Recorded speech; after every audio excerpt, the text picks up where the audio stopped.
guys, welcome to Sociology. This is my channel. My name is Kerry.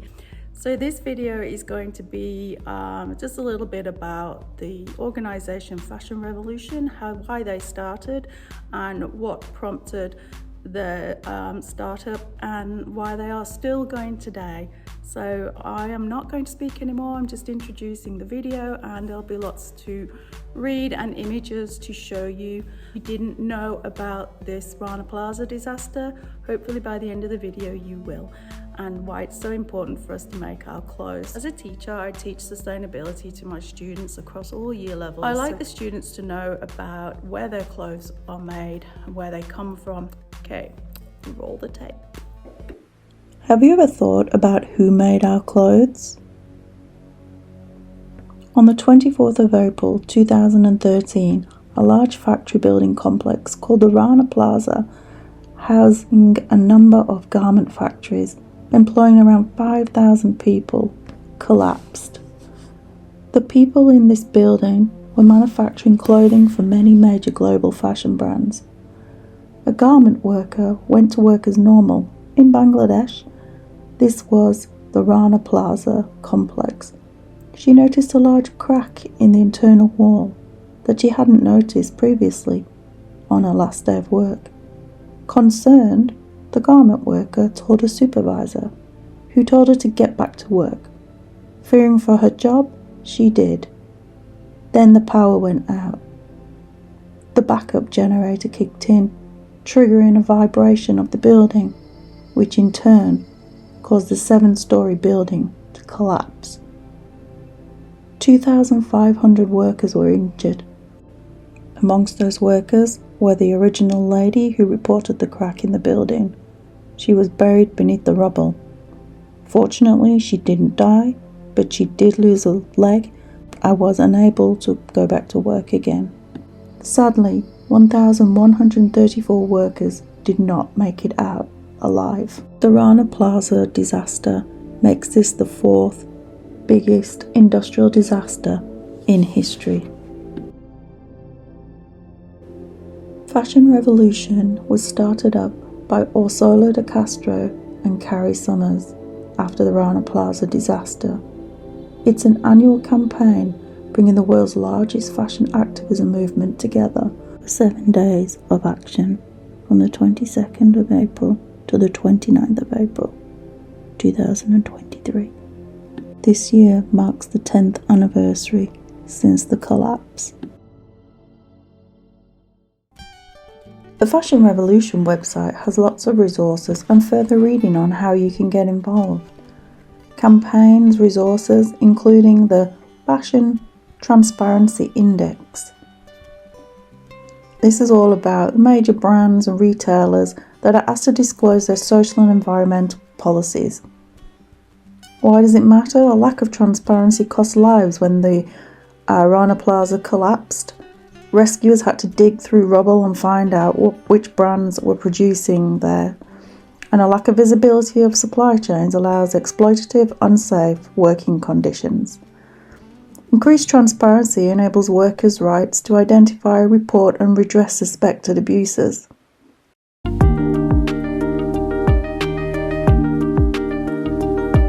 Transparency, scrutiny, accountability all add up to change. Let's have a look at the Fashion Transparency Index. How many brands participated in 2022? Only 37% not responded and 1% declined. Here are the brands who participated.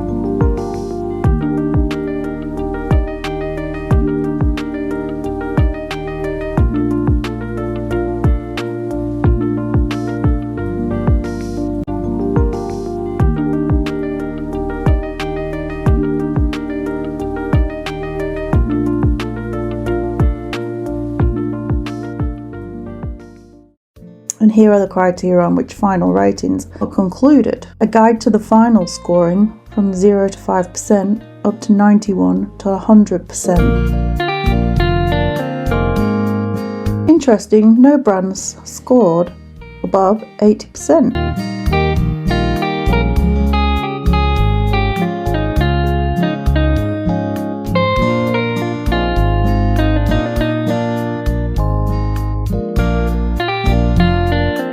So let's have a look at the naughty and nice list, starting with some of the more well-known brands such as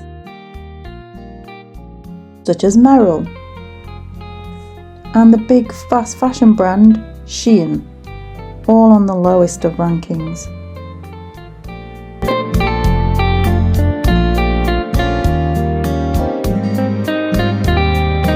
Going to the middle brand, Dior, New Look and Next, all could do better.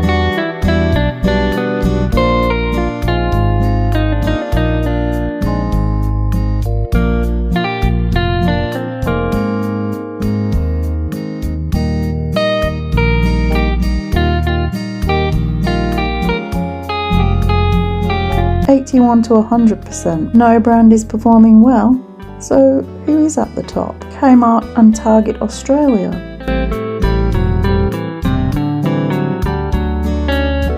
H&M 61 to 70% score high, however they have come under scrutiny before last year. They were being sued for greenwashing, engaging in falsely advertising. And Gildan, t-shirt brand based in Canada, made mostly in the US. Great diagrams showing what transparency covers for a cleaner, safer and fairer fashion industry. No show and fix.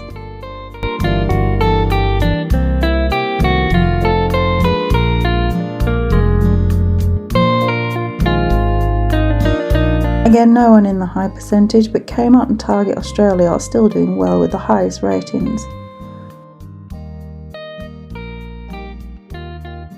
The lowest, surprising, Skechers. Foot Locker, Sports Direct, no surprise there, in the UK.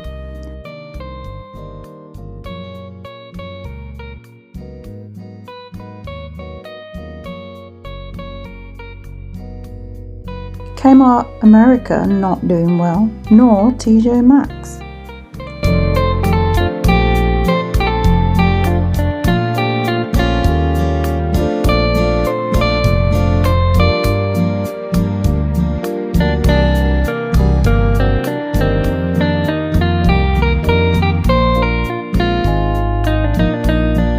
Slightly higher is Primark and New Look.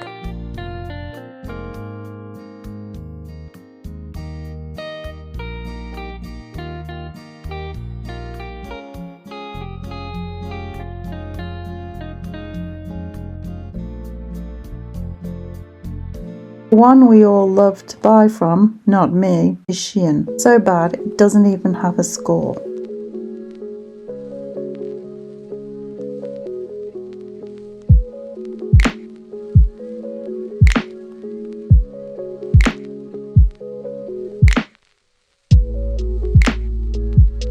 It makes for an interesting read, but there is a quicker way to check on those brands we love. The Good On You app, which is also featuring Fashion Revolution Week.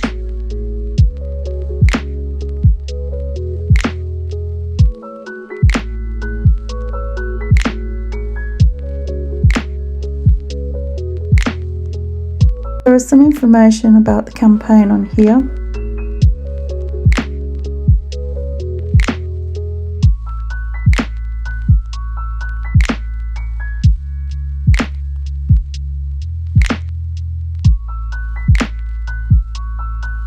One I like to get my students to do is post a selfie on their favourite social media platform, or write to the brand with the hashtag #WhoMadeMyClothes. This was the #1 trending hashtag on Twitter when it launched.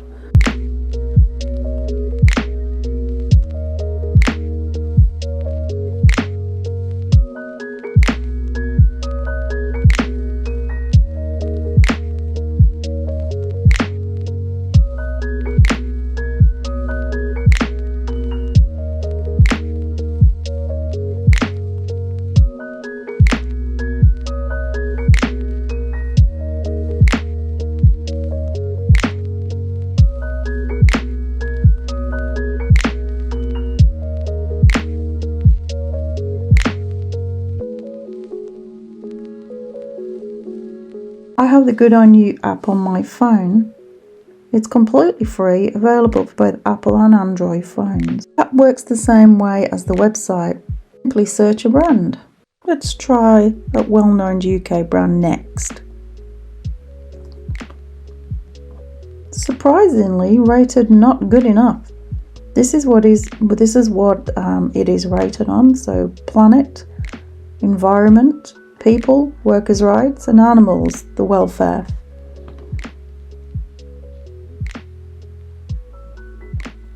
Okay, next let's look at Nike. How are they doing? So performing better than Next did. It's a start. And slightly higher or similar to Next on the 3 criteria. Okay, now we can't pass up looking at Shein. I wonder what this rating will be. No surprises. We avoid, oh dear, not doing well at all. All the scores are based on the Fashion Transparency Index when coming up with their rating.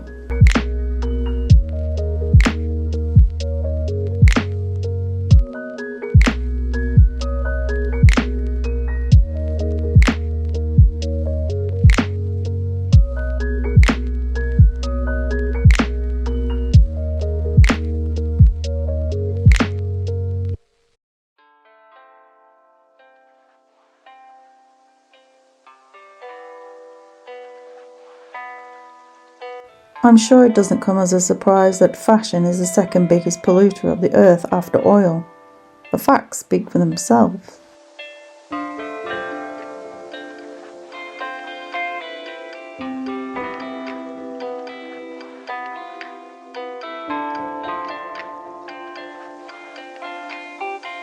What else can we do? Take action. Takes you to the Good Clothes Fair Pay page, where if you are in Europe, you can sign the European Citizen Initiative. It's as simple as that. By clicking on I am a citizen, you can scroll down for more resources, digital, social media, posters, and there is the petition again.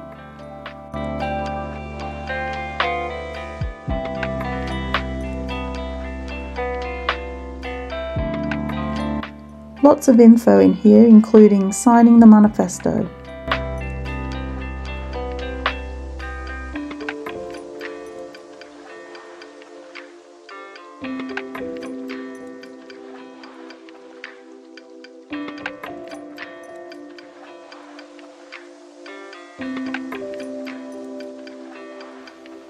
By clicking on the Get Social tab, we'll take you to another screen. This takes you to another screen of options, and the one that interested me the most is the Make #LoveClothesLast on YouTube, where there are lots of great videos to inspire you.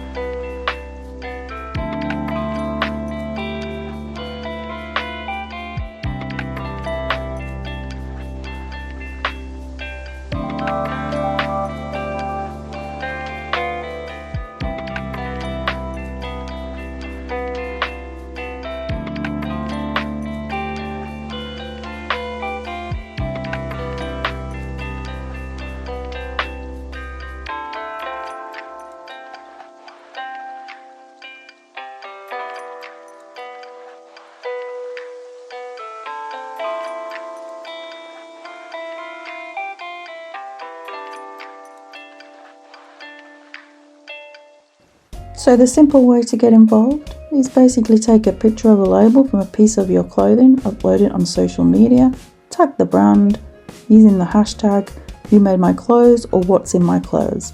Make a difference.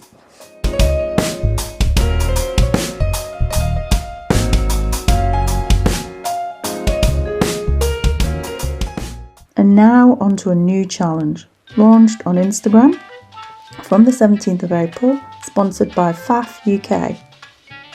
It's mostly Instagram, only some of the promoters on have a YouTube channel, and that is Cornelius Quiring. Taken from Portia Laurie Instagram's page, and it's called the Refashioners. So the Refashioners challenge is challenging makers to get creative, shop your homes for untapped fabric potential, and use what you already have. The challenge this year is to look around you at textile you already have in your home but no longer use, from garments, bedding, soft furnishings, possibilities are endless. So it's very similar to this year's Frugal, So Frugal 23, but I think this is mainly Instagram. So here's a list of all the people involved that you can follow daily.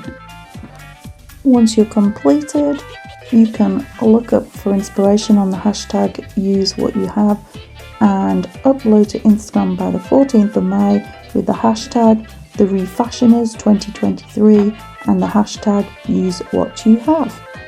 I'm looking forward to get involved in this too, and I hope to have a go. And I'll do a separate video on how I got along with that. Until next time, bye!